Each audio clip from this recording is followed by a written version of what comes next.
A case with no evidence, a murder with no body. The difficulties with a cold case are inherent in the name. You know, it's a case that the trail to how to prove who did this, and sometimes with particulars what happened, has gone cold. Right now, the Siskiyou County District Attorney is putting an emphasis on solving cold cases. The Kimberlie Kantonen and the Hannah Zaccaglini cases both going through the courts, with a suspect in custody who may also have connections to the Karen Mero case. But bringing those cold cases to trial is creating a unique set of problems. It's really hard for people to even grasp the concept of a no-body homicide where we don't have the remains of a victim, because when you say cold case, that's exactly where the mind goes, because we have to have some evidence to establish who the perpetrator was.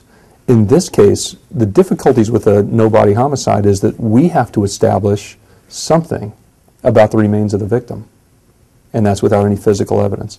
It adds a tremendous amount of challenge to our ability to even put on the beginnings of a case. The man charged with the murder of Kimberlie Kantonen told investigators where her body was, placed at the bottom of the Klamath River more than 20 years ago. But that still may not be enough to convict him in court. With that particular case, it highlights another difficulty of not having the victim's remains, and that is that even when we do have an incriminating statement, we usually cannot prove that anything they say that's self-serving isn't true, because their account is the only one we have. In a cold case, it's not just proving who did it, it's proving the victim is actually dead. Our great challenge at the outset, which is very foreign to most of the things that we do in a courtroom and in law enforcement, is this person deceased in the first place?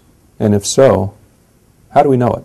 Why do we think that? Prosecutors have to get creative. We do that, essentially by establishing that they haven't made contact with their family in the meantime, that they haven't used their social security number, that if they have medical needs, that their medical needs have not been addressed through any kinds of mechanisms that would have been available to them. The kinds of things that would lead a reasonable person to a reasonable conclusion. Covering your news in Siskiyou County, Krystle Henderson, News 10.